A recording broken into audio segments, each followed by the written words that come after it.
Monkey Radio is entertainment for adults, by adults, and the views and opinions expressed here do not reflect upon the sponsors or FXBG Public Radio. For additional information, please refer to the United States Bill of Rights.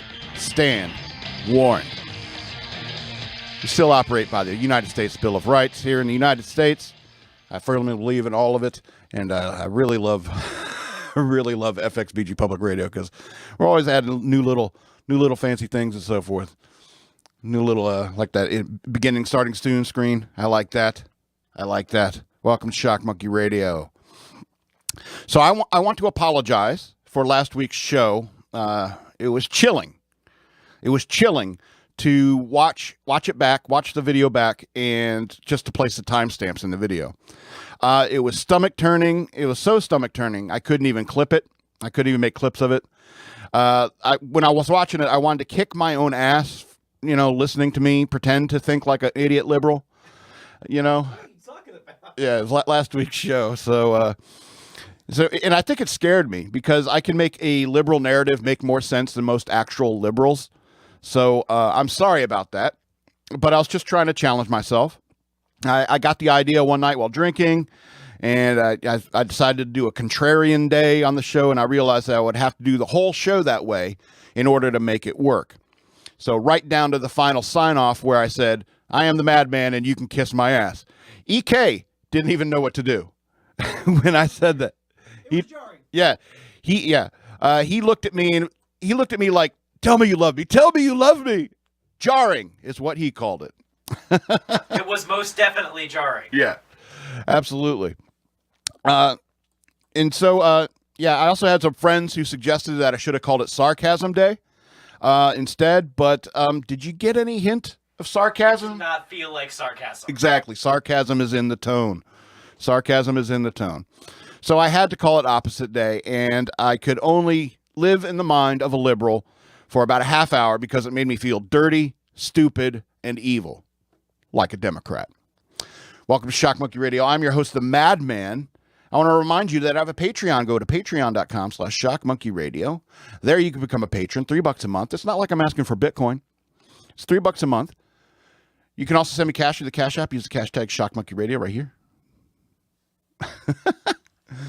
So, I would appreciate that. Those of you who love the Scott versus Scott, well, we weren't able to do it this past Sunday because of the Super Bowl, the big game. Also, Scott got a permabanned, apparently, from Facebook. So, permabanned? Yeah, that's the rumor. Permabanned. So, I don't know what he said, honk honk or something, maybe. All I know. Because you never know what they're going to, try to censor. But he is on Instagram, so search for This Is Not _Scott on Instagram. Follow him there. As someone that's been following this for a while, he gets banned for some pretty ridiculous things. Yeah, well, most people who get banned for ridiculous things. And, so, anyway. It's all redonkulous. Anyway, like, share, and subscribe my videos. I would appreciate it. Become a patron. Send me money through Cash App. I would appreciate it. I keep harping on this because, it's kind of what I want to do for a living. And I would appreciate your support because, it's a tough world out there. It's a tough world out there. And if you don't want to support the Madman, you can support FXBG Public Radio. Yes. We'll take care of him. Yeah. FXBG Public Radio will take care of me. Okay. Yeah, FXBG Public Radio. I will say this about FXBG Public Radio is that they are fair-minded enough to allow my show on their it's not really a network because most everybody is like a private, their own thing. Like Shock Monkey Radio is its own thing, except the FXBG Public Radio helps us facilitate that. And there's tons of shows that FXBG Public Radio is helps produce. And they've allowed all sorts of different opinions here on FXBG Public Radio. And it's incredibly cheap studio services. If you want to record tracks, if you want to record a podcast, you got ideas for making a movie or something like that, we can help. FXBG Public Radio can help. So check out fxbgpublicradio.com. There's a bunch of information on there about how you can schedule studio time. We got 3 studios here, right? At least 3? At least 3. Yeah, I mean, if something gets overscheduled or something overlaps, we there's extra equipment. We could probably make it work somewhere else. We'll put you in the backyard or something, or in the shed. A little aluminum shed, or the wind howling. Oh, it's been cold lately. Go ahead. You're saying something? In Soviet Russia, studio records you. I did that backwards, but artist records you. Doesn't make sense. Okay. So let's get into my rants here. So the new season of Rick and Morty dropped not long ago on Hulu. And so I know I'm probably a year behind on talking about this. But I have a few things to say. First thing is I want to say is that... What? I only cover the first 5 episodes. What? Why, you haven't seen them? I'm not electric. Let me leave the room. Well, hold on. I don't think there's any spoilers here. Let me look through my notes real quick, see if there's any spoilers for EK. Yeah, I don't think there's any spoilers. All right, I think you might be safe. All right, so the new season of Rick and Morty dropped not long ago on Hulu, and so I'm probably a year behind in talking about these episodes. But the few things I have to say are this. It's like, first thing is that I want to say is that I love the Planetina episode where Morty gets involved with a ripoff of Captain Planet and the Planeteers. Okay, have you seen that one? Okay, you can't see that one. First of all, it's so obvious that the kids who can summon a Gestalt superhero would enslave that living creature for their own gains. Very moral for a bunch of eco-terrorists. And I find that concept is incredibly hilarious. Also is hilarious, what is also hilarious is that, of course, you know, Captain Planetina would be an eco-terrorist. I mean, I really love Rick and Morty because they play on these interesting concepts. Planetina doesn't eat ice cream because of the dairy industry or veal or something. But she wants to murder miners trying to make a living because the only danger to our planet is humans. I would love to be a fly on the wall in the writer's room of Rick and Morty because the show frequently covers possibly controversial topics where someone is bound to get in their feelings about it, and yet they still spin it all into a joke. There is a reason why that show is so popular, and it's because it's such a smart show. And even when they did the Continuity Train episode, and as a writer, I find that episode to be absolute genius, they used Jesus to beat the bad guy, and even made fun of him being saved by our Lord, and even referred to Jesus as cum gutters. Now, I know Christians like myself might be offended by that, but I also know God has a sense of humor. Have you ever seen a platypus? I am not easily offended, but I do not like the atheist streak in Rick and is constantly pushing his views on others in that regard. But what's funny is that, you know, he even says, is like, even makes fun, is like, do I have free will? It's like, who does? You know? So it's weird. It's like it's even in Rick's brain, there's a conflict. But he is constantly pushing his views on like atheism on others. But then I realized that Rick is a cartoon and there's no need to pray for his soul. But I do love how Rick hates himself and almost every version of himself, which is very familiar to me. It's what I'd be if I were Rick. It's like one time Rick says, one of the Ricks says to Rick, you don't have to be a dick about it. And he responds, I think you know that's not true. And that's my point about Rick, is that, you know, he meets this younger version of himself. He's like, you idealistic hippie, leave me alone. You know, it's just really mad at his younger self.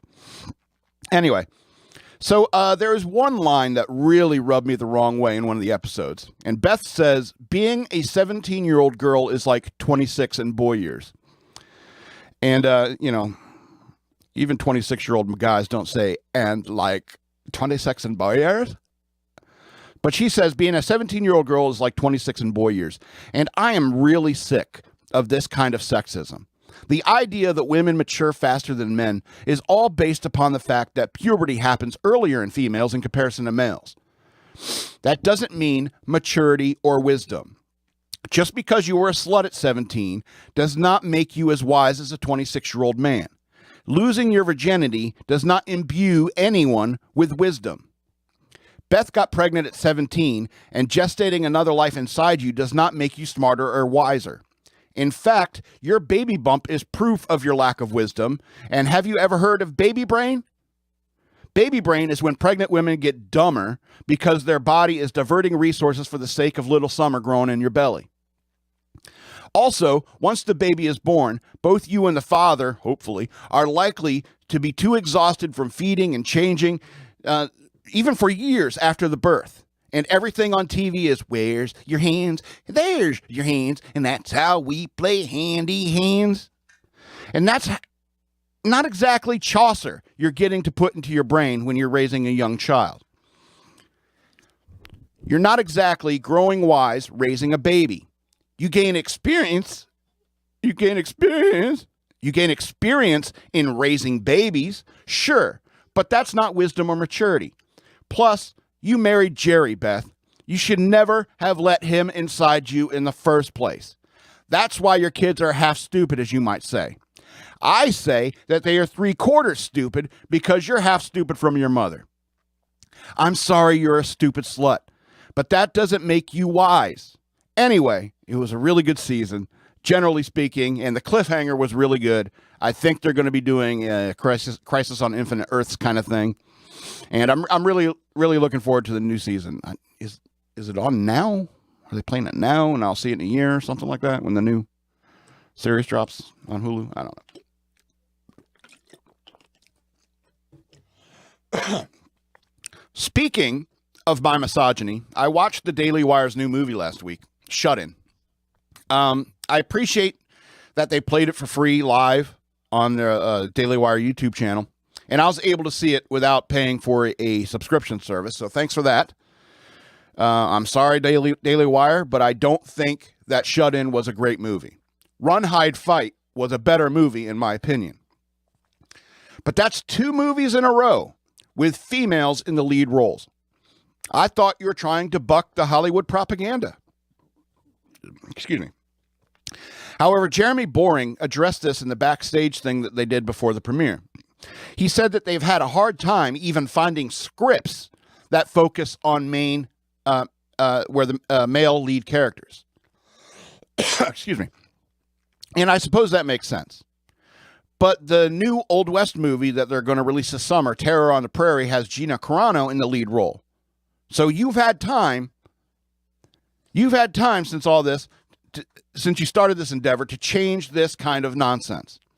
I'm so sick of modern movies where a 110-pound female lead is beating up dozens of 6', 200-pound guys all the time.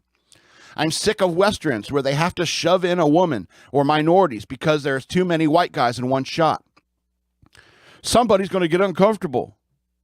I watched Tombstone again recently. You know, the I'll Be Your Huckleberry movie. It's a historically accurate movie about white guys. It has a star-studded cast. It has Jack Burton. It has Bruce Wayne Kilmer. It has the Beef It's What's for Dinner guy. It's John Connor's dad. The Game Over, man, Game Over from the Aliens movie.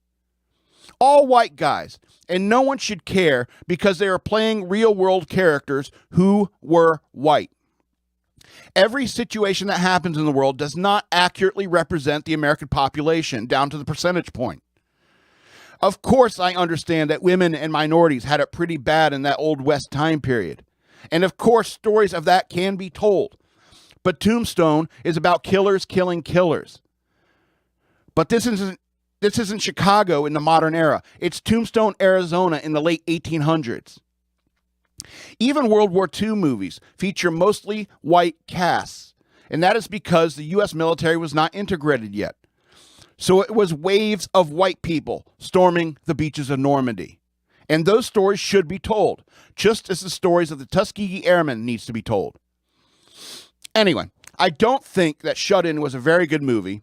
I really did like its message.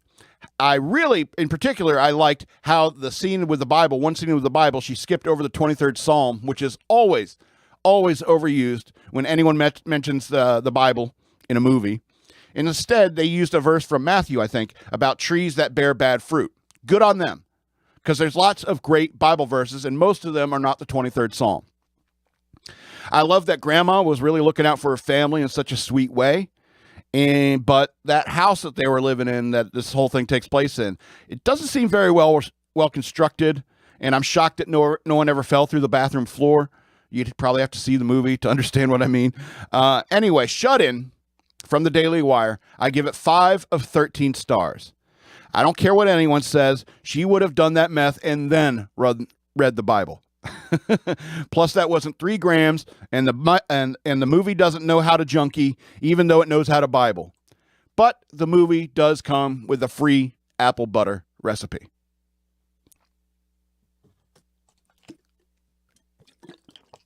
Okay. So because I am sexist and a masochist, I decided to watch a movie called Spencer, which is a movie about Diana, Princess of Wales. I'll let that sink in. Madman, you watched a movie about Diana, Princess of Wales? Yes, because I'm sexist and a masochist. Okay. And I was only really interested in seeing it because it's a historical piece, because, Diana, Princess of Wales, that's a historical figure.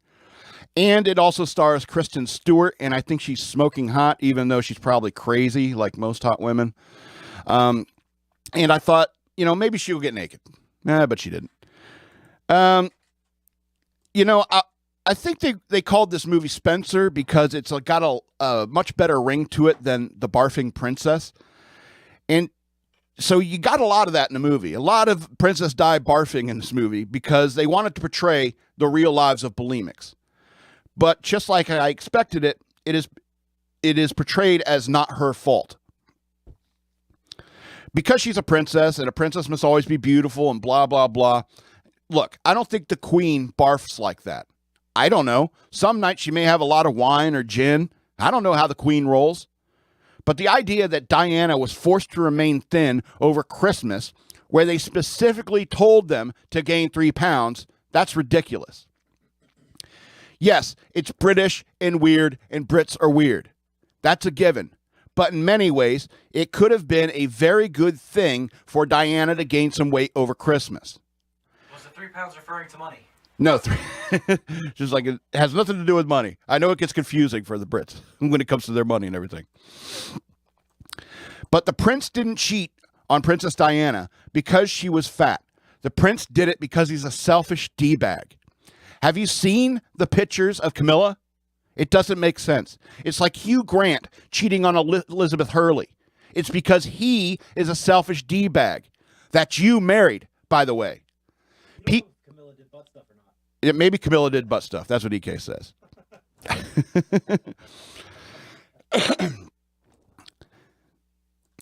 But people want to wail and cry about Diana Spencer, but she sought a relationship with a royal. Everyone wants to be princess until they have to bow to the queen. I know all little girls want to grow up and be a princess, and that's why people were so interested in Diana. Because she was a commoner's dream come true, and every little girl in the English-speaking world wanted to be the Princess of Wales. You sought out your gilded cage, Diana. You are literally the princess and the pea. You are literally one of the wealthiest and culturally relevant people in the world, and you're whining about what £1 million dress you have to wear that day, and then barfing up 1,000 pounds worth of food, pounds meaning money, worth of food after every meal. I know my opinion about Diana is unpopular, and I know that there are some real questions in regards to her death, but this movie didn't deal with that. The movie was about a common British girl who got everything she ever wanted and resented everyone else because of it. That's a spoiled brat on either side of the pond. And of course, they had to throw in the lesbian seamstress. After all, you can't realistically put minorities around the queen at Christmas. At least they kept that realistic.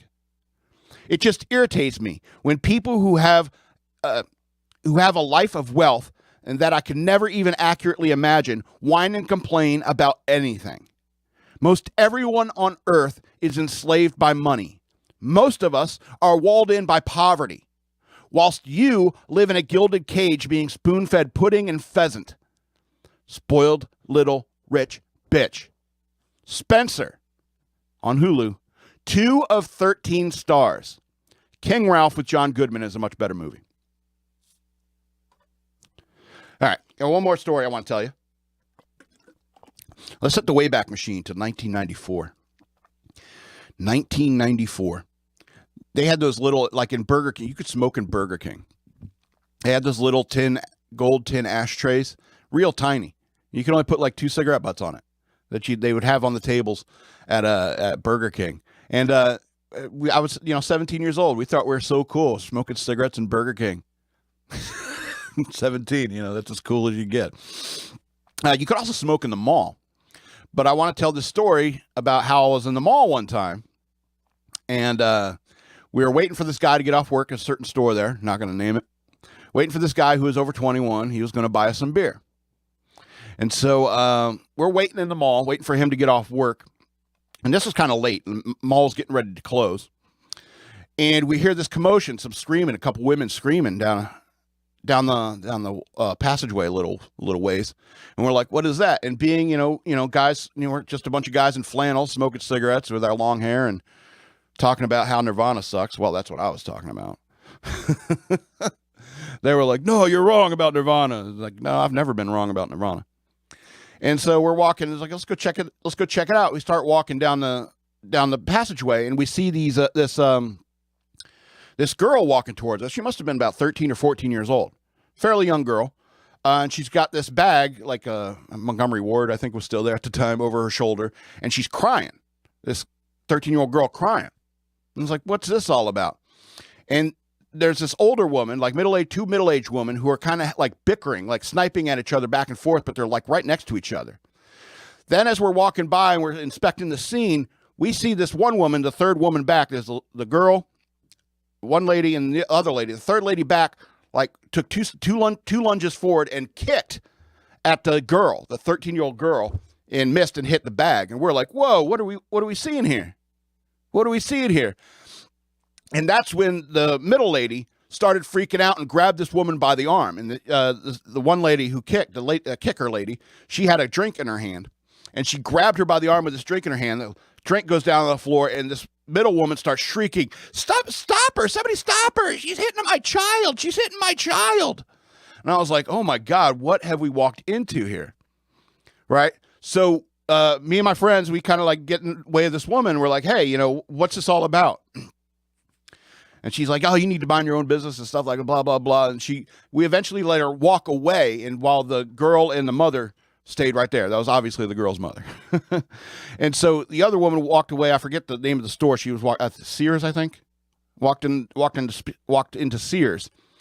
And we're talking to this lady and stuff like that. And she explained what happened. But as she's explaining it, 2 security guards from the mall came by. And they're like, what happened? She explained really quick and said she went in there through Sears.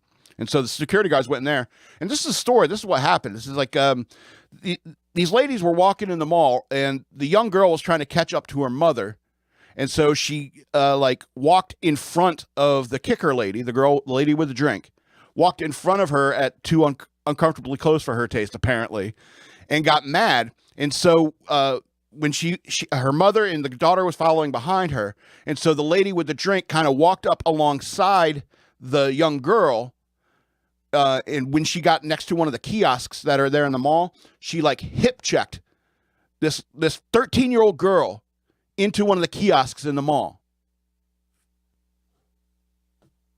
And then, the next thing that happened is that we saw was her trying to kick the girl. And, what happened was we found out later that the security guards had found her. They'd cuffed her because that's assault, Even in the 90s, that was assault. And so the police came and apparently arrested the girl. I don't know how it all played out in courts or anything like that. But I mean, it was just awful. And I was, sometimes, I'll watch like Karen videos on YouTube and these people freaking out and stuff like that. And, people want to think that it's a modern phenomenon, but it's not. There's always been Karens. It's just that we finally hung a label on them. I think it's odd we don't have a name for male Karens yet. There's been a lot of suggestions. Devins? I thought, or Kevin's. Kevin's? I don't think it's ever going to catch on because let's be honest, Karen kind of implies a certain type of woman, which is, a bitch, an awful, awful bitch. Somebody who would do something awful, who thinks that, oh, I'm a woman, nobody's going to hurt me. And I think there's a lot of people in the world like me who know that, it's like if you're an athlete, let's say you're a football player. And this girl's just hitting you and hitting you and hitting you and hitting you. And she knows you're not going to do anything, because if you hit her, then you're going to jail for battery, domestic abuse. And then next thing you know, knocks you out in an elevator, you know? and that's what happens. You know, man retaliates against a woman. That's a, whole different story. And that's, I think, a lot of the female privilege, that even in the 90s, this woman understood about herself. I think that's incredibly wrong. I've always said if a girl hits you 9 times, the 10th one's yours. And so, and that's just my opinion. I may get arrested for it one day. Who knows? But then again, I've been single for a very long time. So that being said, I just want to remind you that, Karens, awful people, it's not just women, all right? Awful people have existed since the beginning of time, and so it takes good people, and, granted, my friends and I, we weren't necessarily good people. The only reason we were in the mall was trying to get beer illegally bought for us, but we were there to help at least separate these two women. And so, the only thing it takes, what is it? It's a Edmund Burke quote, or incorrectly attributed to Edmund Burke. The only thing for this triumph of evil is for good men to do nothing. And that's a very good thing to remember every single day of your life. It's like if you see something bad, like a woman beating on a young girl, don't sit there and watch it, get involved in some way. And frequently doesn't necessarily mean you got to restrain some woman, maybe you just got to step in between two women who are fighting, maybe take a shot or two yourself. It could have happened where these women started throwing hands and sometimes you just got to let people know they're wrong. Yeah. EK's right. It's like sometimes you need to just step up and say, hey, you're in the wrong here on this. And maybe, even just point the direction for the security guards or the cops. That's all it takes to do the right thing sometimes. It really doesn't take much.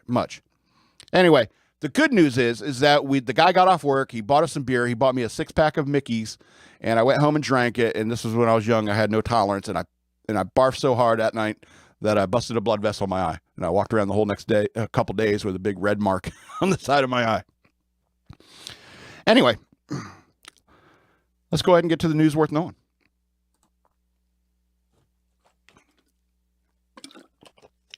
Okay, so obviously this is the biggest story. I think it's the biggest story of the year so far. And I hope something gets done about it. So this is about the Durham probe.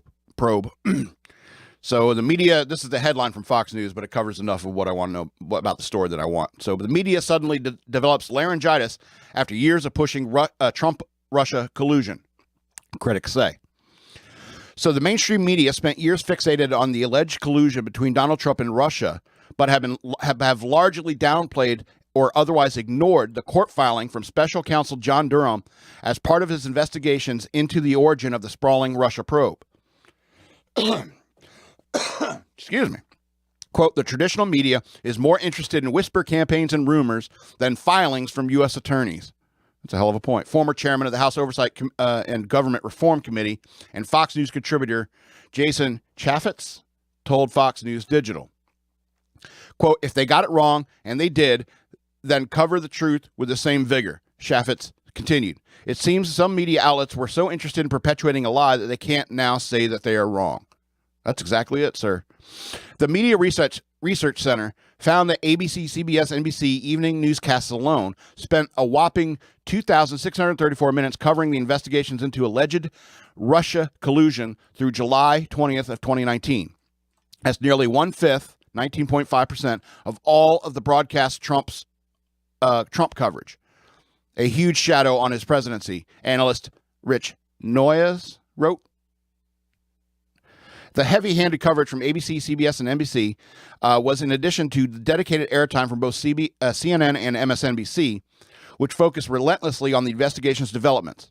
The New York Times and Washington Post even shared the Pulitzer Prize in 2018 for deeply sourced, relentlessly reported coverage on alleged Russian interference. A court filing made late Friday by Durham, who was appointed during the Trump administration to investigate the origins of the Russia probe, revealed that a tech firm mined internet data from the Trump Tower during the 2016 election and later the White House in order to establish an inference and narrative tying then candidate Trump to Russia. and that in doing so, Tech Executive 1 indicated that he was seeking to please certain VIPs, referring to individuals at Law Firm 1 in the Clinton campaign.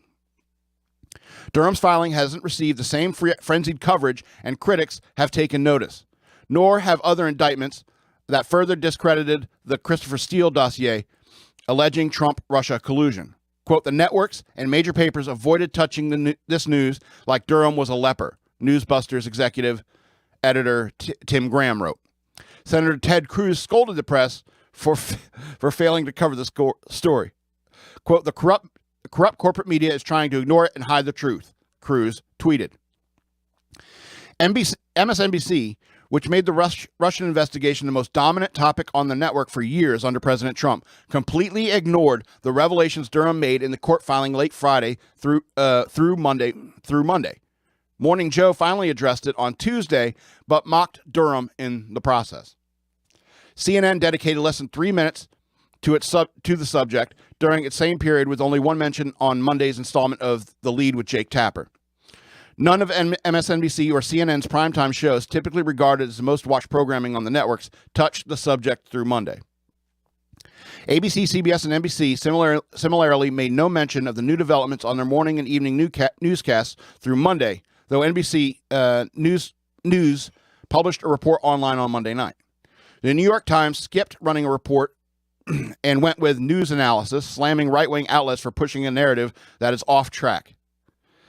Like the Times, the Washington Post initially refrained from publishing a report on the matter, but rather an analysis piece attempting to downplay the significance of the court filing, framing it with the headline, "Why Trump is once again claiming that he was spied upon in 2016," and telling readers, quote, Durham's filing ties the campaign to Sussman and Sussman to the executive, but has not explicitly argued that the probe flowed down from Clinton's team or up to it. It has since posed the other opinion pieces on the matter, as well as fact check again, rejecting Trump's claim of being spied on. Other outlets, including the Associated Press, Reuters, and USA Today, Axios, NPR, and the Daily Beast, all avoided the subject through Monday, according to search results. The MRC put together a montage of previous coverage dismissing allegations of wrongdoing during the Russia probe. All right, so, yeah, this is how they're going to play it. All right, and so the importance of these filings that that Durham has made, the importance of it is that it really does point to, quote, VIPs in the Clinton campaign. Who would be the VIPs in the Clinton campaign, do you wonder? All right? And so I think it's quite obvious. Where this could potentially lead. But the simple fact that these mainstream media news outlets are trying to push this story to the wayside is all about protecting their queen, their beloved Hillary Clinton. And they're such sycophants for these people. What if it's about self-preservation? Nobody's trying to get suicided. No one's trying to get suicided? That could be it. But I think the real issue here is the fact that, I don't know. You can't argue with that. It's like, you could get killed. But I mean, the problem is that I can't believe that, the media companies are this dishonest and anyone still watches these networks. I mean, I can understand, sitting there saying, hey, Madman, you only read Fox News. And it's like, well, that's not true. I do read other sources. But I mean, you can also make an argument that Fox News has a bias. Absolutely. You can say the Daily Wire has a bias. Absolutely. You can say Tim Pool has a bias. Absolutely. Everyone has a bias. That's why you have to read multiple sources so you can get a different understanding, a better understanding of things. But the point is that pretending that Hillary Clinton is above the law is insane to me. It really bothers me. And I think that what's interesting is that other people can be involved, like Biden, like Obama. All right, and that's going to irritate me if nothing comes of this. Donald Trump says it's treason and it could be they deserve death for that, and that's Trump being his bombastic Trump. All right, Trump's always going to Trump. All right, so don't think that what he thinks is what we think. I don't think anyone should be shot on the White House lawn over this. Okay, Prison time? Sure. Serious fines? Sure. But all that needs to play out in court, you know? And let's face it, it should take place in court and not in the media. It shouldn't irritate me. It shouldn't irritate me that the news is not covering this, that mainstream media wants to ignore the possible connection to Hillary Clinton. All right? I think most everyone in America knows how dirty she is. And I think the 2016 election proved that. All right? It wasn't that Trump was such a great candidate. It was because Hillary was so awful. And tons of people said, Bernie Sanders supporters back in those days, Bernie Sanders supporters said that they would have voted for Bernie, but because Hillary was put up as the DNC, by the DNC, they said, no, I have to vote with Trump because she's dirty as hell. I think everyone knows how dirty she is, but I'm really curious how she's going to weasel out of this, because the cynic in me thinks that she is going to weasel out of this, and that irritates me more than anything. The way they went after Trump, with this projection of their own guilt about Russia collusion, hacking into the office of the president, hacking into Trump Tower, that's super illegal. That's super illegal. I think Trump even said it's worse than Watergate. And yeah, but I mean, if they had the internet in the Watergate era, it probably would have been about the same thing. So I mean, I think just the technology doesn't make it worse. It's still pretty bad breaking into the DNC headquarters, and and that's what I hate about the whole Nixon Watergate thing. And because that, I don't know, it kind of, after that's when Democrats felt it was like fair game to do to do business that kind of way in politics. And that's why I really hate the whole Watergate thing. It's like they thought it was fair game to do it. And so, my sister and I talked about this, where I said, this is probably common practice now when it comes to political campaigns. And that is a bad thing. That's an illegal thing. And that's why, indictments need to be sought, arrests need to be made, and something needs to be done with this. After all, you are not tried for, in the court of public opinion. You are not tried by the media agencies. Anyway, that's all I want to rant about that. Let's go on to the next story. It's bad news for the Democrats here when San Francisco recalls 3 school board members and sends a, quote, clear message. San Francisco residents overwhelmingly approved a vote Tuesday to recall 3 of the city's school board members, election officials said. Critics, including San Francisco Mayor London Breed, argued that members, School Board President Gabriela Lopez, Vice President Fauga Moliga, and Commissioner Allison Collins pushed progressive politics rather than act in the best interest of children during the pandemic, and voters agreed, according to the San Francisco Department of Elections. Quote, the voters of the city have delivered a clear message that the school board must focus on the essentials of delivering a well-run school system above everything else. Breed said in a statement after the vote. Quote, San Francisco is a city that believes in the value of big ideas, but those ideas must be built upon the foundation of a government that does the essentials well. In San Francisco, one of the country's most liberal cities, Democrats are split over the recall effort. The mayor, who is now responsible for appointing new board members to fill the vacancies until another election in November, also praised the parents who initiated the effort. The parents were, quote, fighting for what matters most, their children, she said. Those who opposed the recall called it a waste of time and money, but enough San Francisco residents launched the recall effort in January of 2021, claiming the school board members poorly chose their priorities, which included the renaming of 44 schools, but were slow to reopen school districts that were closed under the coronavirus pandemic. Quote, the city of San Francisco has risen up and said that this is not acceptable to put our kids last, said Siva Raj, a parent who helped launch the recall effort. Talk is not going to educate our children. It's action. It's not about symbolic action. It's about changing the name on a school. It's about helping kids inside the school building read and learn math.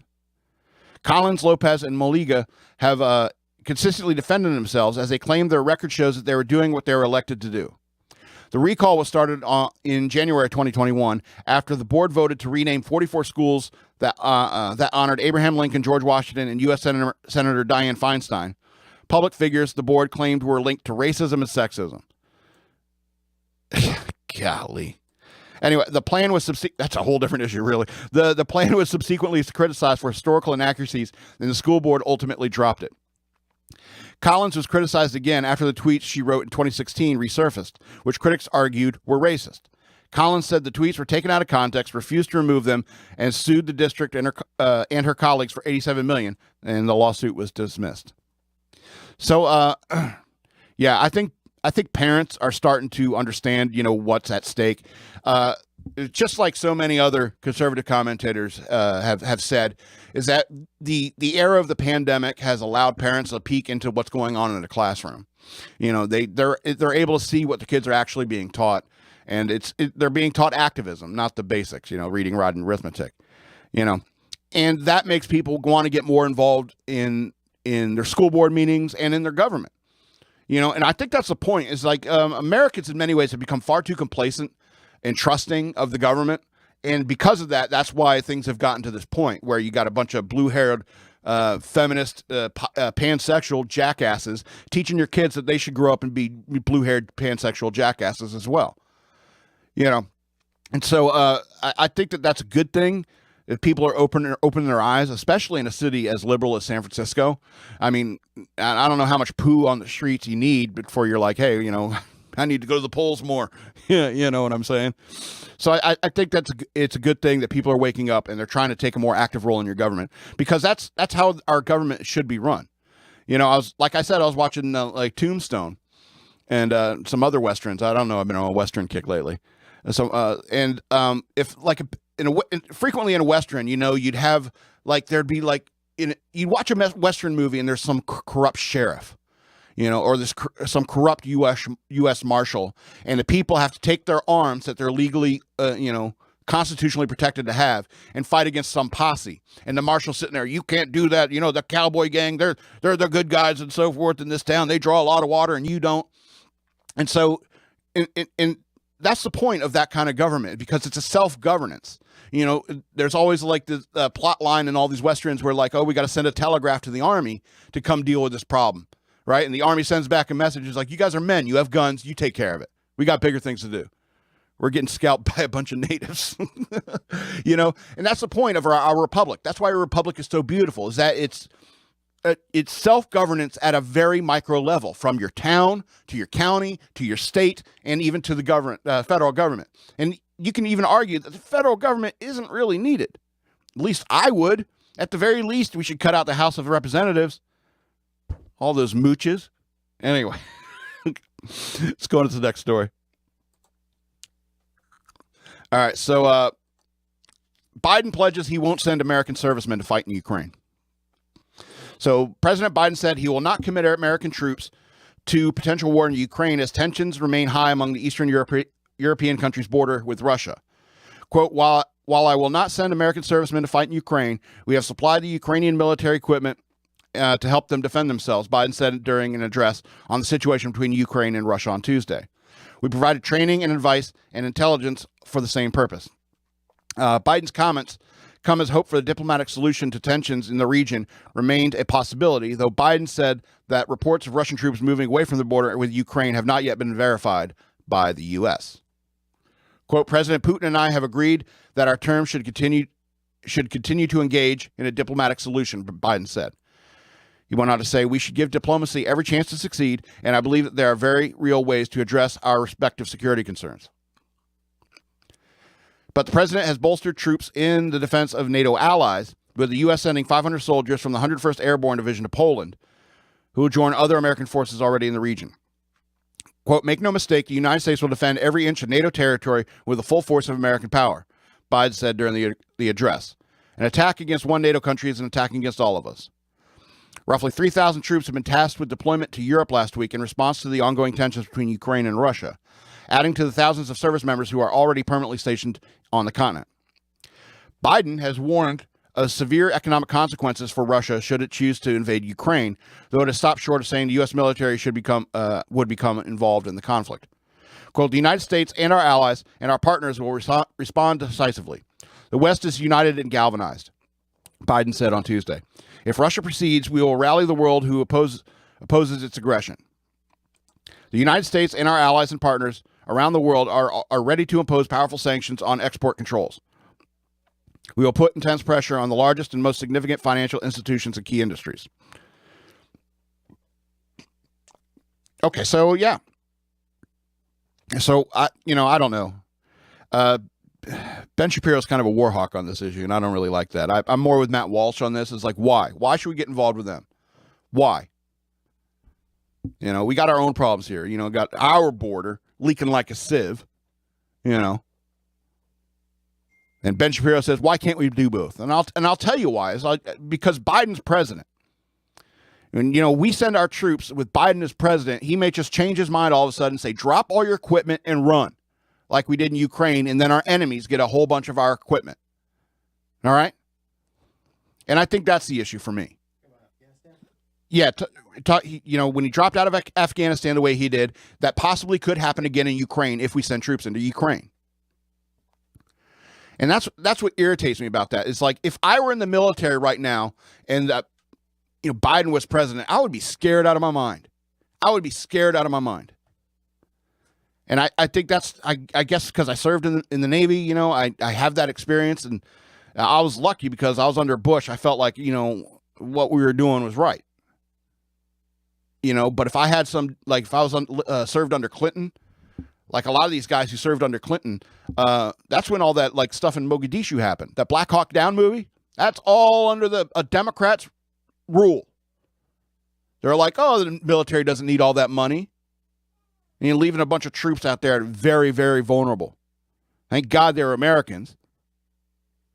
But people got hurt. People got killed. All because of a Democrat being in office. And that's why, that kind of thing scares me. And so, and then all of a sudden, plus it's Ukraine and Russia. It's what I was just talking about with the Democrats, Hillary Clinton, Biden, and Obama. It's Ukraine and Russia.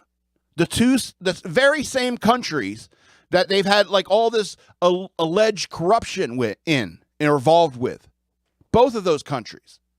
And so forgive me if I'm a little apprehensive about trying to get involved in some sort of plan they have with the Russians to bring back the Cold War and the good old days of the Cold War. No, thank you. No, thank you. Anyway, I got to pick up the pace here. Nevada University students walk out of class in protest, demanding, you ready for this? Reinstatement of the mask mandate. So dozens of students at the University of Nevada, Reno were spotted marching through campus, demanding the reinstatement of recently abandoned mask mandate to the state. Reinstate mask mandate.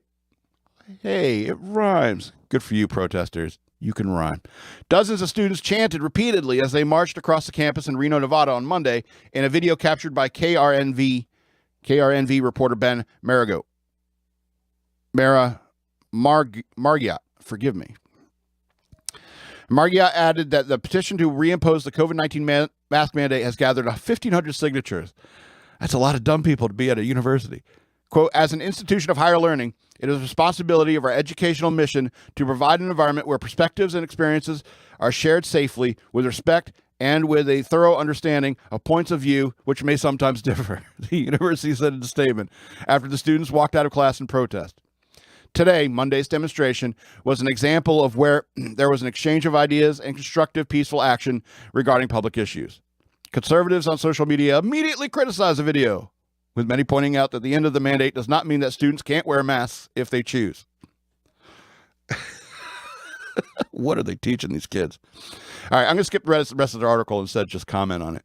So, yeah, it's like if you're scared of getting sick, go ahead, wear your mask. But when you're saying it's like everyone else should wear their mask for my safety, that's kind of the whole point about this people resisting the mask mandate from the beginning. It's like, why is me wearing my mask keep you from getting sick if you're wearing your mask? All right. Did you see the Super Bowl? Did you see any masks out there? No, just the kids and waiters? Get out of here with this nonsense. Enough with it. Enough with it. Anyway. Those parents wasting their money sending those kids to those schools. Those scholarships, wasted. Anyway. Let's go to two lighter stories before we get out of here. This one is it's just going to require a little bit of a quick Google search on your end. Viral video showing birds crashing into the ground in Mexico stirs theories. Now I can, you have to watch the video so you can see it because it's just like, wow. So a video of a flock of birds crashing into the ground in Mexico, a phenomenon that shook the internet last week, is a naturally occurring instinct in the species, experts say. Dozens of dead birds were discovered in the northern Mexico state of Chihuahua on February 7th, and a security camera recorded the incident. An ecologist said the incident was likely caused by a predator in the bird's instinctive defense response known as murmuration, the Guardian reported. It looks like a raptor, like a peregrine or hawk, had been chasing the flock like they do. And with murmurating starlings, they would have crashed the flock and it was forced low. So basically this big swarm of starlings, of songbirds, I think they're songbirds, slammed into the pavement. Not all of them, obviously, but the ones closest to the pack, the furthest down on the pack. A bunch of them crashing in the ground because they're following the pack and they're birds and their brains are like, this tiny, really tiny. All right, so I mean, it's pack behavior, like swarm tactics and stuff like that. It's how they behave when a predator comes at them. But if you look at the video, it's epic. It's apocalyptic looking. It's scary. It's the kind of thing that if a Mayan was out in the field and he saw a bunch of birds just slam into the ground, he's like, oh, the world's coming to an end and stuff like that. Let me make a calendar about it, And I think it's really interesting because, there's so many cameras in the world today. It's a double-edged sword in many ways, but it catches things like this, on camera. And it's amazing. Our amazing, amazing world that we live in. Go check it out. It's pretty mind-blowing. All right, last story here. Rapper Master P on his journey from the projects to a business mogul. There's no place better than this. So Master P, otherwise known as Percy Miller, no wonder he chose that name. Anyway, he's sharing how he defied all odds growing up in the government projects to become a basketball player, iconic rapper, and ultimately a business mogul. Fox and Friends co-host Brian Kilmeade met with Miller in his hometown of New Orleans last week to see where his journey started and how he shattered expectations and the key turning points in his journey that facilitated his success. Quote, even though my kids got a better life and even though we have nice things, but you still got to work for what you want, Miller said, and he's now defying rapper stereotypes in his fatherhood journey. Quote, and I'm here for you, but you got to work for what you want. And if whatever you love to do, what you passionate about, I'm going to support you with it. But you need to get up in the morning, he continued. You need to educate yourself. You need to go to church. You need to do those things, and that's going to make you a good person and have integrity. The pair visited Booker T. Washington High School, where Master P went to school, to discuss the role education played in climbing the ladder of success. Quote, at first, I didn't take school seriously, but when I started to understand the importance of education and taking it seriously, it changed my life, Master P told students in the classroom. It made me make better decisions and choices. But his journey was only the beginning. He was an aspiring NBA player and ultimately played at the University of Houston until an injury sent his dream into a screeching halt. It wasn't until that injury took place, sending him back to the projects, that he would face the ultimate challenge in defying the odds. Quote, coming back home on that bus, I feel like it's over, Miller said. Yeah, I bet. That's got to be heartbreaking. I understand. Miller said that after arriving back home and following his heartbreaking injury, he fell into a life of dealing drugs and hanging out with the wrong crowd. Luckily, his grandmother stepped in and opened his eyes to the road he was descending upon. Quote, my grandmother really scared me when she put that dress on the nightstand and said she was going to wear it to my funeral if I didn't get my act together, Miller stated. Quote, to be honest with you, I cried to myself and I realized that this ain't the life I wanted, and that's when I started changing my life. And I think it's a blessing to have people that care about you, and it's also give you tough love. Miller continued his journey in California, where he decided to renovate the building he was renting to open a recording studio. The landlord, also from New Orleans, agreed to give him the building rent-free for an entire year if he cleaned up the space. And ultimately, he was able to become a businessman and a rapper. Quote, I was able to make it and make Forbes fortune under 40, Miller said. Miller also shared his take on race relations in America and how he feels about the current state of affairs. Quote, I see that we are hurting as a country, but we're also growing and growing together, stronger together. He said, I'm patriotic. I love this country because I don't feel there's no other place than this. No other place better than this. Correct, sir. But Miller's success doesn't stop with his rap career. He's also a successful restaurateur. Killmeat also visited his restaurant, Big Papa's. Of course it's called Big Papa's.